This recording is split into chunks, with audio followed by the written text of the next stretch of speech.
বিএনপির secretary general Mirza Fakhrul Islam Alamgir সাহেব উপস্থিত আছেন। বাংলাদেশের সবচেয়ে জনপ্রিয় নেতা আজকে, যিনি বাংলাদেশের প্রায় সমস্ত রাজনৈতিক দলগুলোকে তার নেতৃত্বে আন্দোলন সংগ্রামের মাধ্যমে ফ্যাসিস্ট স্বৈরাচার হাসিনার পতন ঘটিয়েছেন। আগামীর বাংলাদেশের পথ প্রদর্শক আমাদের প্রিয় নেতা জনাব তারেক রহমান। উপস্থিত নেতৃবৃন্দ, সংগ্রামী ভাই বোনেরা, আসসালামু আলাইকুম। আজকের এই দিনে আমাদেরকে স্মরণ করতে হবে আরেকটি সংকটাপন্ন অবস্থায় বাংলাদেশকে যিনি রক্ষা করেছেন, মুক্ত করেছেন এবং বাংলাদেশকে স্বপ্ন দেখিয়েছেন, সেই স্বপ্ন বাস্তবায়নও করেছেন। বাংলাদেশকে গর্বিত করেছেন, বাংলাদেশের জনগণকে ঐক্যবদ্ধ করেছেন, বাংলাদেশি জাতীয়তাবাদীর পতাকার নিচে এনে। সেখান থেকে আমরা বীর দৌড় পেয়ে গিয়েছি। পরবর্তীতে স্বৈরাচার এরশাদের বিরুদ্ধে আমাদের প্রিয় নেত্রী, দেশনেত্রী বেগম খালেদা জিয়ার তার আন্দোলন সংগ্রাম ত্যাগের মাধ্যমে আমরা পেয়েছি একটি গণতান্ত্রিক বাংলাদেশ। আবারও সেই গণতন্ত্র, বাংলাদেশের মানুষের মালিকানা, রাজনৈতিক গণতান্ত্রিক সাংবিধানিক অধিকার কেড়ে নিয়েছে আরেকজন স্বৈরাচার, আরেকজন ফ্যাসিস্ট, যেখান থেকে আমরা মুক্ত হয়েছি আমাদের প্রিয় নেতা তারেক রহমানের নেতৃত্বে। এখানে একটি কথা বলা প্রয়োজন, যেই সমস্ত নেতৃত্ব বিশ্বে সাহসের সাথে, ধৈর্যের সাথে, সংগ্রামের মাধ্যমে, মেধার মাধ্যমে একটি জাতিকে উদ্বুদ্ধ করতে পেরেছে, একটি জাতিকে মুক্ত করতে পেরেছে, তাদের সাময়িক সমস্যা হলেও তারাই কিন্তু জনগণের সবচেয়ে প্রিয় নেতা হিসেবে আবির্ভাব হতে থাকে। আজকে বাংলাদেশে শহীদ প্রেসিডেন্ট জিয়া রহমান এই দেশের অবিসম্বাদিত নেতা। প্রত্যেকটা মানুষ আজকে সেটা স্বীকার করতে তাদের বিন্দুমাত্র দ্বিধা হচ্ছে না। অথচ শহীদ জিয়াকে কন্ট্রোভার্সিয়াল করার জন্য অনেক কিছু করা হয়েছে। দিনের শেষে শহীদ জিয়া সবার উপরে আজকে। পরবর্তীতে দেশনেত্রী বেগম খালেদা জিয়ার ত্যাগ, আত্মত্যাগ, আন্দোলন, সাহস, মেধার মাধ্যমে স্বৈরাচার পতনের পরে বেগম খালেদা জিয়াকেও কলঙ্কিত করার জন্য অনেক কিছু করা হয়েছে, অনেক কিছু বলা হয়েছে।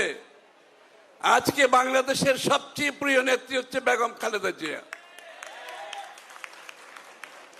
জনাব তারেক রহমানকে রাজনীতির বাইরে রাখার জন্য অনেক ষড়যন্ত্র হয়েছে, অনেক বাধা বিপত্তি এসেছে। তার নামকে কলঙ্কিত করার জন্য অনেক অসত্য কথা রাজনীতির বাজারে এনেছিল। কিন্তু জনাব তারেক রহমানের, যিনি জাতীয়তাবাদী চিন্তা চেতনায় সমস্ত রাজনৈতিক দলকে, প্রায় সমস্ত রাজনৈতিক দলকে তার নেতৃত্বে স্বৈরাচারের পতনের জন্য ঐক্যবদ্ধভাবে আন্দোলন সংগ্রামের মাধ্যমে পতনের পরে আজকে বাংলাদেশের বর্তমানে সবচেয়ে জনপ্রিয় নেতা জনাব তারেক রহমান, এবং উনি যে স্বপ্ন দেখাচ্ছেন, জিয়াউর রহমান সাহেব যে স্বপ্ন দেখিয়েছিলেন, বাস্তবায়ন করেছিলেন আমাদের নেত্রী বেগম খালেদা জিয়া যেটা করেছেন, আজকে জনাব তারেক রহমান সাহেব যে স্বপ্ন দেখাচ্ছেন বাংলাদেশের মানুষকে, যে রাজনৈতিক সংস্কৃতিতে পরিবর্তন আনার যে তার যে উদ্যোগ, রাজনৈতিক আচার ব্যবহারে সংস্কৃতিতে যে পরিবর্তনের সূচনা করেছেন জনাব তারেক রহমান,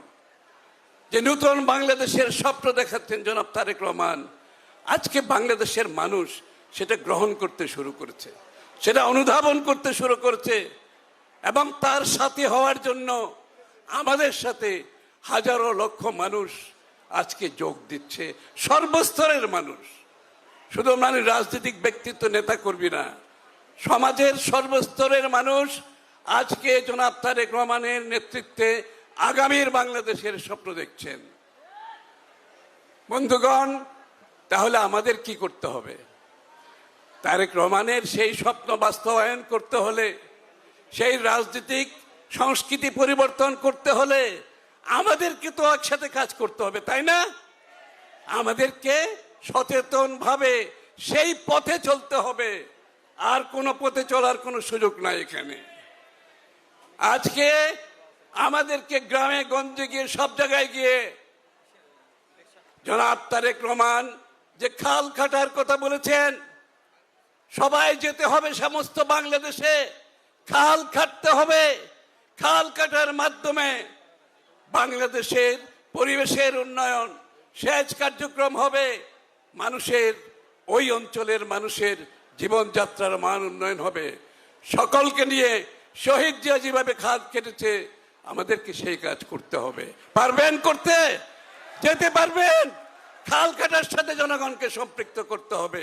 জনাব তারেক রহমান 30 কোটি গাছ লাগানোর যে কথা বলেছেন, এটা বাস্তবায়ন করতে হলে সবাইকে কাজ করতে হবে না? সবাইকে কাজ করতে হবে। প্রতিটি এলাকায় গিয়ে গিয়ে 30 কোটি গাছ লাগানো কঠিন কাজ, কিন্তু আমরা করতে পারবো। শহীদ জিয়া পেরেছেন, বেগম খালেদা জিয়া পেরেছেন তারেক রহমানের নেতৃত্বে, ইনশাআল্লাহ আমরা করতে পারবো এটা।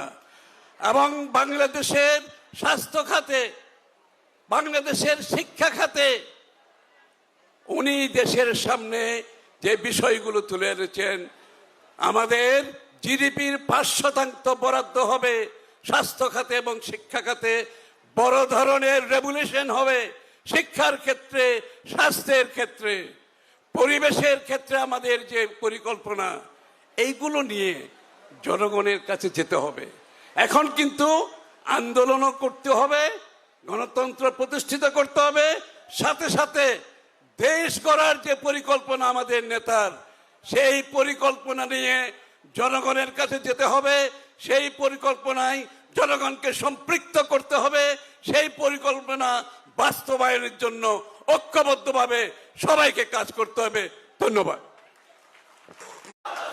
আমি যে কথাটি দিয়ে আজকে বক্তব্য শুরু করেছি, মহান আল্লাহ তাআলার নাম নিয়ে, সেই বাক্যটি কিন্তু বাংলাদেশের সংবিধানে সংযোজন করেছিলেন অন্য কেউ নন, বাংলাদেশ জাতীয়তাবাদী দলের প্রতিষ্ঠাতা শহীদ প্রেসিডেন্ট জিয়াউর রহমান।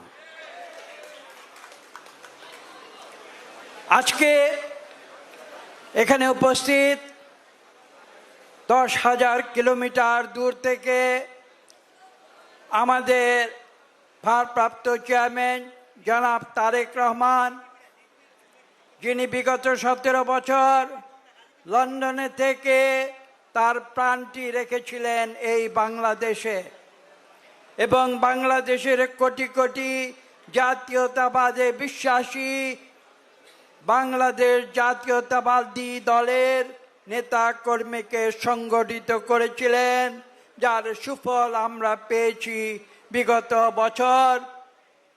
সারা বাংলাদেশের ছাত্র জনতা, শ্রমিক সবাই মিলে এবং বাংলাদেশের গণতন্ত্রকামী রাজনৈতিক দলগুলোর প্রচেষ্টায় বাংলাদেশ জাতীয়তাবাদী দলের নেতৃত্বে আমাদের ভারপ্রাপ্ত চেয়ারম্যান জনাব তারেক রহমানের দিক নির্দেশনায় বাংলাদেশ স্বৈরাচার মুক্ত হয়েছে।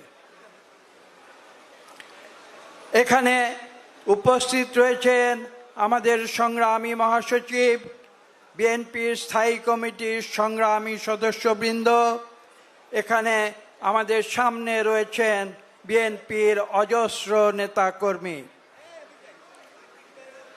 একটি কথা এখানে বলতে হয়, আমাদের সামনে যারা বসে রয়েছেন তাদের অনেকের বয়স কিন্তু 47 বছরের নিচে, অর্থাৎ তাদের অনেকেরই জন্ম হয়েছিল বিএনপির জন্মের পরে এবং তারা অনেকেই হয়তো শহীদ প্রেসিডেন্ট জিয়া রহমানকে চাক্ষুষও দেখতে পারেননি। কাজেই আজকে এই দিনটিতে আমরা যখন বিএনপির জন্মবার্ষিকী পালন করছি, তখন আমি এই নতুন নেতৃত্বের উদ্দেশ্যে বিনীতভাবে বলবো, আপনারা বিএনপিকে জানুন, বিএনপিকে চিনুন, বিএনপির স্রষ্টা শহীদ প্রেসিডেন্ট জিয়া রহমানকে চিনুন, দেশনেত্রী বেগম খালেদা জিয়াকে চিনুন এবং আমাদের নেতা জনাব তারেক রহমানকে চিনুন এবং তাদের আদর্শ থেকে শিক্ষা নিন। এই দেশকে সামনের দিকে এগিয়ে নিতে হলে আজকের তরুণ সমাজকে, আজকের নবীন সমাজকে, আজকের নতুন প্রজন্মকে অত্যন্ত গুরুত্বপূর্ণ একটি ভূমিকা পালন করতে হবে এবং সেই ভূমিকা পালনের জন্যে আপনাদের প্রত্যেককে প্রস্তুত করতে হবে। আপনারা মনে রাখবেন, শহীদ প্রেসিডেন্ট জিয়া রহমান যদি সেদিন এই ঘোষণা না দিতেন, যদি তিনি না বলতেন যে I do hereby declare the independence of Bangladesh, এই কথা যদি না বলতেন, এই ঘোষণা দিয়ে যদি সম্মুখ সমরে ঝাঁপিয়ে না পড়তেন, তাহলে আজকে আমি বলতে চাই, আজকে আমরা এখানে দাঁড়িয়ে বাংলাদেশের নাগরিক হিসাবে আমাদের নিজেদের পরিচয় দিতে পারতাম না। আওয়ামী লীগ যতই নিজেদের স্বাধীনতার পক্ষে শক্তি বলে দাবি করুক না কেন, এটা অত্যন্ত স্পষ্ট। সেদিন 1971-এর 26শে মার্চ সেই কালো রাতে যখন পাক হানাদার বাহিনী হায়নার মতো বাংলাদেশের মানুষের উপরে ঝাঁপিয়ে পড়েছিল, সেদিন সেই আওয়ামী লীগ কিন্তু ছিল একটি পলায়নপর শক্তি। ভুলে গেলে চলবে না, এটাই তাদের চরিত্র, যার পুনরাবৃত্তি হয়েছে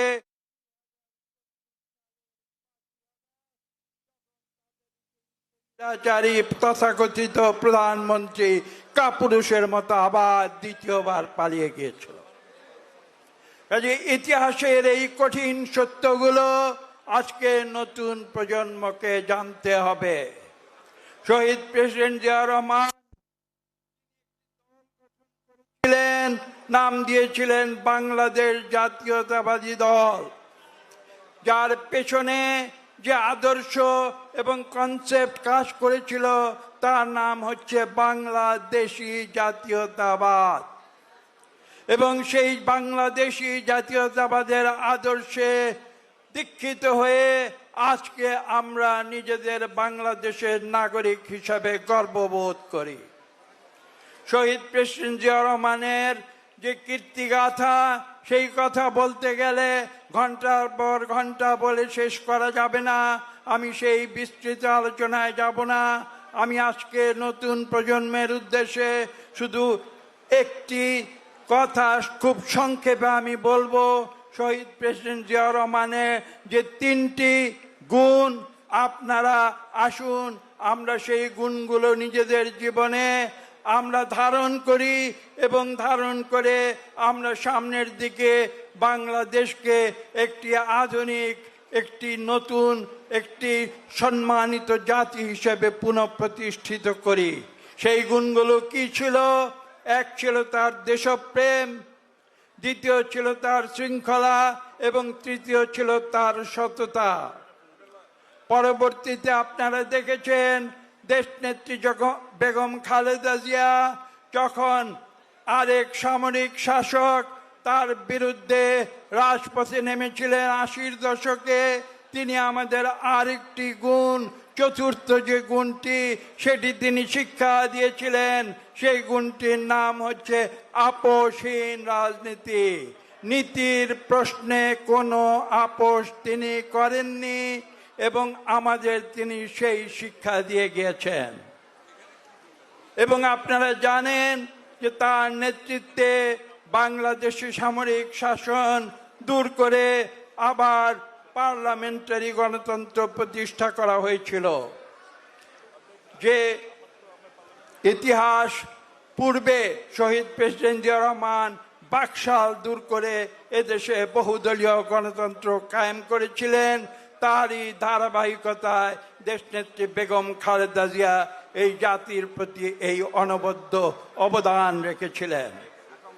এবং ইতিহাসের ধারাবাহিকতায় বাংলাদেশ জাতীয়তাবাদী দলের যে স্বর্ণ অক্ষরে লিখিত ইতিহাস, সেই ইতিহাসের সর্বশেষ পর্যায়ের কথা বলে আমার বক্তব্য শেষ করব। যে পঞ্চম গুণটি আমরা দেখেছি, শহীদ প্রেসিডেন্ট জিয়া রহমান থেকে শুরু করে দেশনেত্রী বেগম খালেদা জিয়ার পথ অনুসরণ করে সর্বশেষ আমাদের চেয়ারম্যান তারেক রহমান সাহেব দীর্ঘ 17 বছরের ধৈর্য এবং তিতিক্ষা দিয়ে আমাদের পরিচালিত করেছেন একটি গণতান্ত্রিক রাষ্ট্র বাংলাদেশকে পুনরুদ্ধারের জন্য। এবং তিনি তার সেই অসীম ধৈর্যের মাধ্যমে আমাদের দিক নির্দেশনা দিয়েছেন। আমরা যে পথ অনুসরণ করেছি, সেই পথ অনুসরণ করে সর্বশেষ আমরা বিগত 2024 সালে স্বৈরাচারী সরকারকে ছাত্র জনতার সঙ্গে ঐক্যবদ্ধ হয়ে দূরীভূত করে আমরা এদেশে গণতন্ত্র ফিরিয়ে আনার পথ উন্মুক্ত করেছি। আমি আজকে তাই আপনাদের বলবো, এই 5টি গুণ আপনারা অনুসরণ করুন। আজকে বিএনপিকে ভবিষ্যতের পথে সামনে এগিয়ে নিয়ে যেতে হলে আমি সর্বশেষ যে কথাটি বলবো, শহীদ প্রেসিডেন্ট জিয়া রহমানের দেশপ্রেম, শৃঙ্খলা, সততা, দেশনেত্রী বেগম খালেদা জিয়ার আপোষহীন নীতি এবং জনাব তারেক রহমানের ধৈর্য। আসুন আমরা এই পথ অনুসরণ করে বাংলাদেশ জাতীয়তাবাদী দলকে আমরা সামনের দিকে এগিয়ে নিয়ে যাই। আলহামদুলিল্লাহ।